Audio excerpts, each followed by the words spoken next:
नमस्ते दर्शकबिरनी हार्दिक स्वागत छ। पछिल्लो जल्दो बल्दो राजनीतिक घटनाक्रमको विषयमा चिरफार गर्नेछौँ, जस्तो सडकदेखि सदनसम्म, सदनदेखि सडकसम्म पछिल्लो राजनीतिक घटनाक्रमले कस्तो स्थिति लिइरहेको छ, नेपालको राजनीति कतातिर मडारिरहेको छ। फेरि राजावादी मुद्दाहरू चर्केलाङ जस्तो छ। असार 23 गते निर्बल निवास सर्वसाधारणको लागि खुल्ला हुने, विशेष गरी राजा ज्ञानेन्द्रको 79औं जन्म जयन्ती मनाउने भन्ने कुरा छ भने धेरैले पनि एउटा आशंका गरिरहेका छन्। विशेष गरी स्वयं ज्ञानेन्द्रले आन्दोलन घोषणा पो गर्ने हुन् कि यो सम्भव होला त। विशेष गरी कुराकानीको निम्ति डाक्टर अधिवक्ता महेन्द्र जङसा हामीसँग हुनुहुन्छ। पुष्टि गरोस्, सार्वजनिक पुष्टि गर्छु। यो एज होल जीवनमा म 50 वर्षको हाराहारी पुगेँ। 1 रुपियाँ कसैकोबाट खाएको छ भने पुष्टि गरोस्। म तपाईँहरूले भन्नु पर्दैन, आफै टुन्डी खेलमा गएर आत्महत्या गर्छु। हिक्मत छ। एका राजावादी हुन् तपाईँले, यिनलाई राजावादी भन्नुभयो। अनि अर्को विषय, जसले राज्य बुझेको छैन, जसले संसद बुझेको छैन, जसले संसदीय व्यवस्था बुझेको छैन, जसले कार्यकारिणी शासन प्रणाली बुझेको छैन, संसदीय व्यवस्था र कार्यकारिणी अधिकार प्राप्त राष्ट्रपतिमूलक शासन प्रणाली बुझेको छैन। अनि त्यसलाई तपाईँले अहिले राजनीतिक कर्मी, राजनीतिक विश्लेषकका रूपमा परिभाषित गरिन्छ अहिले यो समाजमा। त्यो भाष्य तयार गरियोस्। अनि तिनी चाहिँ राजावादी हुन सक्छ। राजावादी त्यो हुन सक्छ जसले राजा बनेको बुझेको छ, जसले राष्ट्र संस्था बनेको बुझेको छ, राष्ट्र संस्थात्मक शासन प्रणाली बुझेको छ, जसले राजन प्रणाली बुझेको छ, जसले राजन प्रणालीको राज्यकला बुझेको छ, जसले राजन प्रणालीको जनपद बुझेको छ, जसले राजनिर्प बुझेको छ, जसले राजनैन बुझेको छ, हो त्यो राजावादी। अनि भतुवाई गरेर क्या राजा आऊ देश बनाऊ बनाएर भतुवाई गरेर नेपालमा त संवैधानिक राजतन्त्र र बहुदलीय प्रजातन्त्र हुन्छ भनेर के अरे भतुवाई गरेर त्यो कसरी राजावादी हुन्छ? त्यो त गणतन्त्रको दास हो, गणतन्त्रको दलाल हो, गणतन्त्रको भरिया हो, गणतन्त्रको उपप्रधानमन्त्रीको भरियाले बोल्ने भाषा हो त्यो।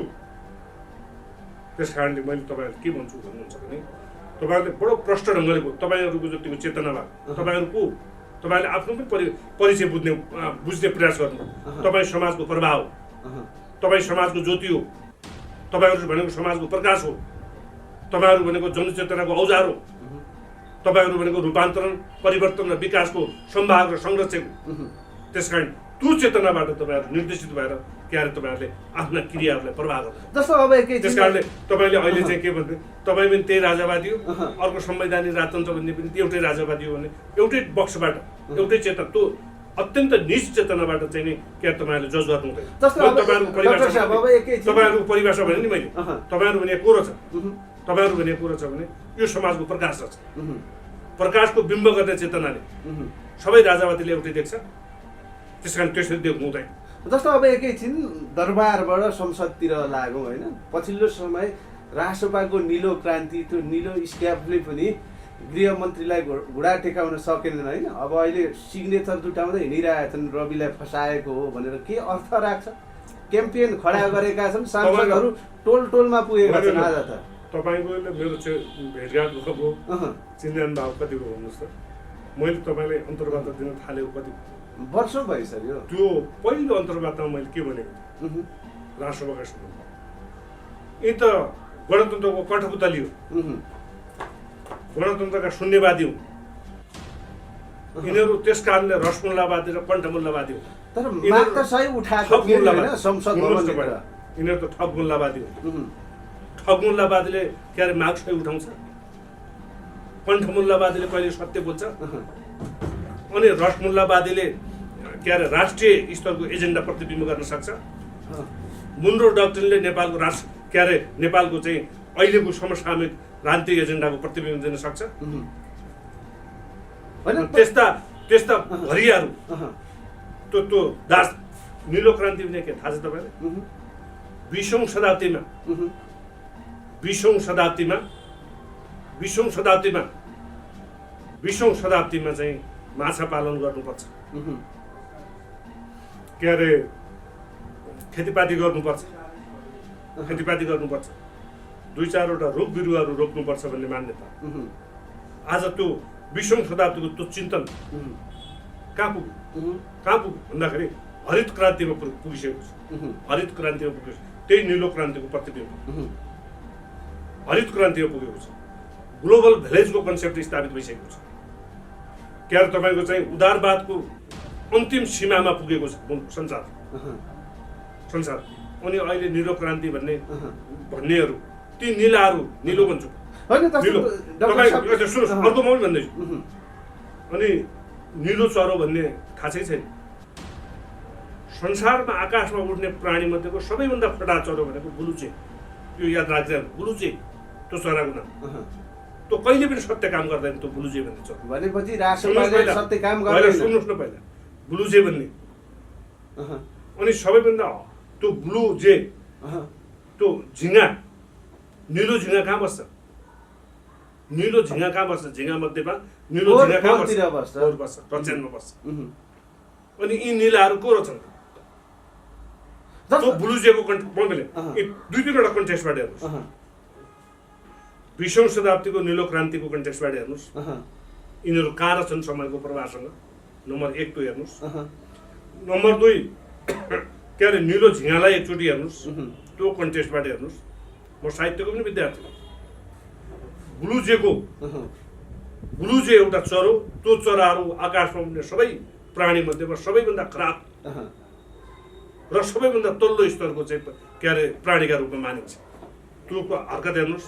जस्तो अर्को भन्नुहोस्, अर्को पनि एकैछिन यो विषयले नयाँ शब्द यता सुन्नुहोस्, नयाँ शब्द एउटा निलो चलचित्र भन्नाले के बुझिन्छ? त्यतातिर हो यो कन्टेक्स्टबाट यिनीहरूको मूल्याङ्कन गर्नुहोस्। यिनीहरूले गरेको क्रिया त्यो कन्टेक्स्टबाट मिलाएर एकचोटि हेर्नुहोस्। यिनको विचार के छ? जस्तो अब तपाईँ आफैमा एउटा कानुनको पुजारी, न्यायमूर्ति होइन, कानुनको एउटा ज्ञाता पनि हो, अधिवक्ता स्वयं हुनुहुन्छ। त्यो जनतासँग त्यो गराएको सिग्नेचरले चाहिँ रवि छुटाउन केही देन दिन्छ? अदालती प्रोसेसमा केही असर गर्छ? त्यो निलोमा झिँगा चाहिँ रक्षामा बसे जस्तै त्यो सिग्नेचर कहाँ बुझाउने हो? कसले बुझ्छ? त्यो कुनै तुक छैन। त्यस कारण मैले यिनीहरूको विचार छैन, दृष्टिकोण छैन, यिनीहरूको हरकत छैन, यिनीहरूको स्वभाव छैन। यिनीहरू बोलेको वाक्य हेर्नुहोस् न। एउटा प्रतिनिधि सभाको सांसद बनाएको मान्छेले आफ्ना सभापति विरुद्ध बनेको चाहिँ कमिटीमा गएर एउटा नेपालीको एउटा वाक्य बुझ्न नसक्नेले अनि तपाईँलाई त्यसलाई त्यो सांसदका रूपमा परिभाषित गर्नुहुन्छ, पार्टीका रूपमा परिभाषित गर्नुहुन्छ, त्यसलाई अनि त्यसलाई निलो क्रान्तिसँग जोड्नुहुन्छ। तपाईँले लाज लाग्दैन यो विषयमा? तर पछिल्लो नेपालको राष्ट्रिय राजनीतिमा सुन्नुहोस् न, पछिल्लो राष्ट्रिय राजनीति त्यस्ता विषय यता सुन्नुहोस्। म बडो विनम्रतापूर्वक तपाईँलाई विनम्र निवेदन गरे पनि मान्नुहोस्, तपाईँलाई साष्टाङ्गै गरेँ मैले। यस्तो तल्लो लेभलको चाहिँ के अरे प्रश्न सोध्ने र यस्ता तल्लो लेभलका हरकतको बारेमा छलफल गर्ने काम छैन। तल्लो लेभल हो राष्ट्रिय राजनीतिको जसको तपाईँ यता सुन्नुहोस्। के हुन्छ भन्नुहुन्छ भने युवाहरूको अब नेपालीहरूको ढुकढुकी भइसक्यो त शब्द दुईटा हुन्छ। एउटा कन्सेप्ट हुन्छ, एउटा परिभाषित हुन्छ। क्या न यसले परिभाषाले स्वीकार गर्छ, न यसलाई त्यो के अरे अवधारणाले स्वीकार गर्छ।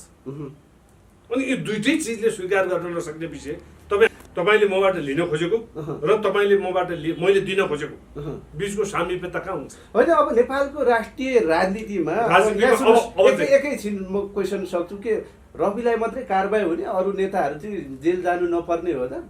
माधव नेपालहरू पनि जमानत जफतमा छुटे, अरू नेताहरू सुई छुट्छन्, कोही पक्राउनै पर्दैन, रवि मात्रै खोरमा हो। अब रवि लामिछानेको के अरे सम्भावना र माधव नेपालको सम्भावना एउटै हो त? सम्भावना फटा त फटै हो नि त सबै। माधव नेपालको केस मात्रै होइन क्या, अरू नेताहरूको पनि। अब यी विषय एउटै हो त? रवि लामिछानेले लागेको मुद्दाहरू र माधव कुमार नेपाललाई लागेको मुद्दा एउटै हो त? एउटै हो त? सहकारी प्रकरणमै पनि अरूलाई त बचाइयो नि त, नेताहरू सांसदहरूलाई। सुन्नुहोस्, कहिलेकाहीँ त्यस कारणले त मैले भनेको यो अपराधतान्त्रिक शासन प्रणालीको भिडतान्त्रिक शासन प्रणाली हो। भिडतन्त्रमा शासकहरूको आफन्तहरू संरक्षित हुन्छन् जति अपराध गर्दा पनि। तर त्यस कारणले तपाईँ हामी आज यहाँ छौँ। हाम्रो आन्दोलन भने हामीले तपाईँले अन्तर्वार्ता लिइराखेको र मैले दिइराखेको अर्थ भनेको के हो? तपाईँ म बोलेको मात्रै अर्थमा बुझिनु हुँदैन क्या। यसले के हो भने यो समाजको पनि बिम्ब राख्दछ, कानुनको पनि बिम्ब राख्दछ, रूपान्तरणको पनि बिम्ब राख्दछ, विकासको पनि बिम्ब राख्दछ, सुशासनको पनि बिम्ब राख्दछ। त्यस कारण कहिलेकाहीँ के हुन्छ भने एउटै वाक्यांशबाट पनि ठुलो दार्शनिक भ्यालु राख्दछ कसैको विषयमा। मैले भने यो शासन प्रणाली के अरे अप्रजातान्त्रिक शासन प्रणाली मैले किन भनेको छु भन्दा आज रवि लामिछानेहरू त्यसमा परेका छन्।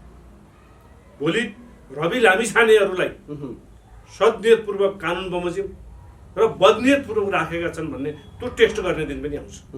भोलि यस्तो दिन आउँछ, तपाईँ लेखेर राख्नुहोस्, जनताले आफ्ना शासकहरूलाई पब्लिक वारेन्ट जारी गर्ने दिन आउँछ।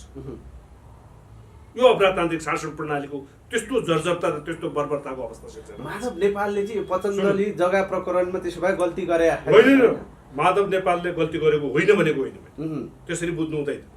माधव नेपाल नेपालका राजनीतिक के अरे राजनीति गरेको छु भनेर जुन चाहिँ नै राजनीतिक आवरणमा अपराधजन्य क्रिया गरेका धेरै मध्येको एकजना मान्छे हो। त्यसमा कुनै पनि सन्देश छैन। मुद्दाभरिकै सबैभन्दा नीच मुद्दा भनेको भ्रष्टाचारको अभियोग। तर जमानत बुझ्यो, म भन्दैछु सबैभन्दा नीच के अरे चाहिँ नि अपराध भनेको चाहिँ भ्रष्टाचारजन्य क्रिया। त्यसकारण राज्यले के भन्यो, राज्यले के गर्यो, राज्यले होइन यो अन्तर्राष्ट्रिय मापदण्डले पनि के स्थापित गर्यो भन्नुहुन्छ भने भ्रष्टाचारका विषयमा छुट्टै मेकानिजम तयार गरेको छ। अब के हुन्छ भन्नुहुन्छ भने अब तपाईँलाई मैले ठ्याक्क सोद्धा 1 दिन कैद गर्नु र 25 वर्ष कैद गर्नुको बिचमा फरक छुट्याउनुहोस् भनेर तपाईँले मैले सोधेँ भने तपाईँ स्वाभाविक रूपमा के भन्नुहुन्छ भने 25 वर्ष कैद गर्ने कुरा ठुलो कुरा हो भन्नुहुन्छ तपाईँ, त्यही होइन। तर म के भन्छु भन्नुहुन्छ भने कहिले नैतिकताका दृष्टिकोणले, आचरणका दृष्टिकोणले पदोशापनका दृष्टिकोणले 1 दिन कैद गरिदियो भने त्यो 25 वर्ष पनि त्यसको ग्राभिटी बढी हुन्छ, त्यो त्यसको सोसियल भ्यालु हुन्छ, मोरल भ्यालु हुन्छ, इथिकल भ्यालु हुन्छ।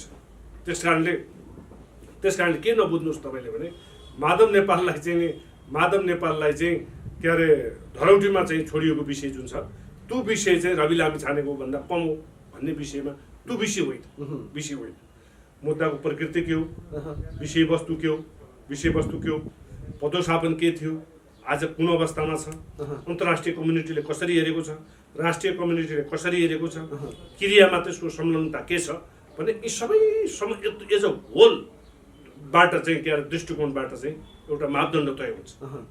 त्यस कारणले माधव नेपालले गरेको जुन अभियोग जुन लगाइएको छ त्यो अत्यन्त नीच अभियोग भ्रष्टाचारजन्य क्रिया, पदको दुरुपयोगको विषय छ, आचरणको विषय छ, स्वभावको विषय छ, योग्यताको विषय छ, पदोशापनको विषय छ। एकातिर पदोशापन छ, अर्कोतिर माधव नेपाल छ। हेर्नुहोस् त पदोशापन र माधव नेपालको कन्ट्राडिक्सन हेर्नुहोस् त, विरोधाभास। पदोशापन र माधव नेपाल बिचको अयोग्यता हेर्नुहोस् त एकचोटि। त्यस कारणले माधव नेपाललाई त्यो दृष्टिकोणबाट हामीले हेर्नुपर्छ। जस्तो अब माधव नेपाल प्रधानमन्त्री हुँदा क्याबिनेटले त्यो पतञ्जलि जो जग्गा प्रकरणको विभिन्न कुराहरू पास गराए, अब त्यसलाई अहिले नीतिगत भ्रष्टाचारसँग जोडिन्छ। त्यसै गरी प्रधानमन्त्री केपी ओलीले पनि त आफ्नै क्याबिनेटबाट गिरीबन्धुको यस्तै गरेको उहाँलाई चाहिँ मुद्दा लाग्छ कि लाग्दैन भन्ने कुरा होला। एउटा पार्टिकुलर व्यक्तिको चाहिँ त्यसको पनि परीक्षण हुनुपर्दछ, त्यसको पनि अनुसन्धान हुनुपर्दछ। दोषी देखियो भने त्यो मान्छे त्यो व्यक्तिका विरुद्धमा पनि मुद्दा दायर हुनुपर्दछ, सुनवाई हुनुपर्दछ, कसुर गरेको ठहरिने अवस्था विद्यमान ठहराउनु पर्दछ। यसको अर्थ अरू यसलाई तपाईँले अलिकति अर्कै ढङ्गले जोड्नु, यो प्रतिशोधात्मक हो कि भन्ने अर्थबाट जोड्नु भएको, प्रतिशोधात्मक व्यवस्था होइन। त्यो पतञ्जलि जग्गा प्रकरणका मुख्य अभियुक्त भनेको माधव कुमार नेपाल हो। किन हो? यसको कारण छ, हामी प्रधानमन्त्री प्रणालीमा छौँ। त्यो प्रधानमन्त्री प्रणालीमा छु भन्ने कुरा तपाईँहरू जस्तै पत्रकारहरूले सार्वजनिक गरेको चाहिँ प्रमाण कागजहरूले त्यो कुरा पुष्टि गर्छ, देखाएका छन्। प्रधानमन्त्री प्रणाली र कार्यपालिकामा पदोशापन हाइरार्कीको विषय र त्यो हाइरार्कीले अवलम्बन गर्ने चेन अफ कमान्डको अत्यन्त महत्त्वपूर्ण भूमिका हुन्छ। त्यस कारणले त्यहाँ जुन क्रिया बस्यो त्यसको सोल रेस्पोन्सिबिलिटी, त्यसको उत्तरदायित्व, त्यसको जवाबदेहिता के अरे उत्तरदायित्व, जिम्मेदारिता त्यो पदोशापनको माथिल्लो पदमा बस्ने व्यक्ति कहाँ हुन्छ। त्यस कारणले पतञ्जलि जग्गा प्रकरणमा मुख्य अभियुक्त भनेको चाहिँ माधव कुमार नेपाल। जस्तो पछिल्लो समय त्यस कारणले त्यो माधवले अर्को विषय म भन्दै तपाईँको प्रश्न अलिक क्लियर मैले सकेको छैन। अर्को विषय के हो भने अहिले प्रधानमन्त्री कहाँ हुनुहुन्छ? प्रधानमन्त्री भनेको पद भनेको के हो? कुनै व्यक्ति होला, त्यो व्यक्तिको विषयकै प्रधानमन्त्री पद भनेको के हो भन्नुहुन्छ भने संसदले संवैधानिक मापदण्डमा रहेर संसदले बनाएको कानुनको कार्यान्वयन गर्ने हिस्सा बोक्दछ। त्यसकारणले प्रधानमन्त्रीको कर्तव्य हो त्यो के अरे अभियोजन गरिनु पर्दछ भन्ने विषय, अनुसन्धान गरिनु पर्दछ भन्ने विषय प्रधानमन्त्रीको चाहिँ कर्तव्यभित्र पर्दछ। त्यो गरेन भने त्यो केका निमित्त के अरे त्यो प्रधानमन्त्रीको पदका निमित्त अयोग्य हुन्छ, एउटा विषय। अर्को विषय के छ भने युनिभर्सल रूपमा अख्तियार दुरुपयोग अनुसन्धान आयोग भनेको माधव कुमार नेपालहरूले जुन पतञ्जलि जग्गा प्रकरणमा जुन हरकत क्रिया गरेका छन्, जुन अपराधजन्य क्रिया गरेका छन्, त्यो अपराधजन्य क्रियाको अनुसन्धान गरेर मुद्दा दायर गर्ने संवैधानिक कर्तव्य निर्वाह गर्ने निकाय हो। त्यो निकायले चाहिँ संवैधानिक कर्तव्य निर्वाह गरेको अवस्था छ। अनि संवैधानिक कर्तव्य निर्वाह गर्ने विषयलाई प्रतिशोधसँग दाँजेर हेर्न मिल्छ। त्यस कारणले मैले अघि फेरि त्यो शब्द वाक्य दोहोऱ्याएँ, त्यो चेतनाबाट हामीले त्यसरी हेर्नु हुँदैन। बरु हामीले हेर्ने के हो भने प्रधानमन्त्री पदमा बस्ने व्यक्तिले संवैधानिक कर्तव्य कति निर्वाह गर्न सक्यो, संसदले बनाएको कानुन कति कार्यान्वयन गर्न सक्यो, त्यो संवैधानिक आयोगले संविधानले निर्दिष्ट गरेको कानुनले निर्दिष्ट प्रावधान राखेको व्यवस्थालाई कति कार्यान्वयन गर्न सक्यो भन्ने विषय हेर्नुपर्छ। जस्तो पछिल्लो समय नेपालको राजनीतिमा कुनै नेताहरूले कसैको आलोचना तिक्तता रियाक्ट छिटो गर्छ, सामाजिक सञ्जालमा आक्रोश पोख्छ। पछिल्लो समय महेश बस्नेतले पनि त्यसै गरी पोख्दै थिए, उनी माथि पनि प्रहार भएछ होइन, अप्ठ्यारोमा पर्दैछ भन्छन् नि, के हो यसको वास्तव? महेश बस्नेतको विषयमा कुरै नपर्छ। त्यो जसरी रवि लामिछानेका विषयमा तपाईँ कुरा नगर्नुहोस् भने मैले त्यो पार्टीका विषयमा त्यस्तो विषय पनि कुरा गर्छ होइन। पहिला त किन सरकारी वकिल कार्यालयले मुद्दा चलाउन मानेको थिएन, अहिले अब उच्च अदालतले त मुद्दा चलाउने भइसक्यो। अब के हो फरक हुन्छ र? अब के हुन्छ भने विधि छ भन्ने कुरा पनि मानौँ क्या हामी, विधि छ भन्ने कुरा पनि मानौँ, न्याय छ भन्ने पनि मानौँ कि न्यायालय सिटिङमा जान्छ भन्ने कुरा होइन, त्यो विषय मानौँ, हामीले मान्नुपर्छ। सबै कुरालाई चाहिँ कुदृष्टिले मात्रै हेर्नुपर्छ भन्ने होइन क्या, सबै कुरालाई चाहिँ शङ्कास्पद ढङ्गले हेर्नुपर्छ भन्ने होइन, सबै क्रियालाई चाहिँ अपराधजन्य क्रियाबाट हेर्नुपर्छ भन्ने होइन क्या। कहिलेकाहीँ निरपराधी दृष्टिकोणले पनि हेर्नुपर्छ, कहिलेकाहीँ के अरे सुशासनयुक्तताबाट पनि हेर्नुपर्छ, कहिले सकारात्मक रूपमा पनि हेर्नुपर्दछ। एउटा चर्चित नेता पूर्व उद्योग मन्त्री कस्तो कुरा कसरी चर्चित भन्नुहुन्छ तपाईले के आधार पपुलारिटी छ एमालेमा होइन हेर्नुस् त मुद्दाको प्रक्रिया पद्धति पनि कस्तो छ हेर्नुस्, बलात्कारले भ्रूण हत्याले डाका गरेको रे यस्तो हुन्छ। तपाईकै अहिलेको प्रश्नको मैले सापटी लिएँ, त्यो तीनटा चिजले हाम्रो समाजले कसरी हेर्छ विचार गर्नु, र अन्तर्राष्ट्रिय समाजले त्यो तीनटा चरित्र बोकेको अपराधलाई कसरी हेर्छ, अनि छलफल गर्न उपयुक्त छ।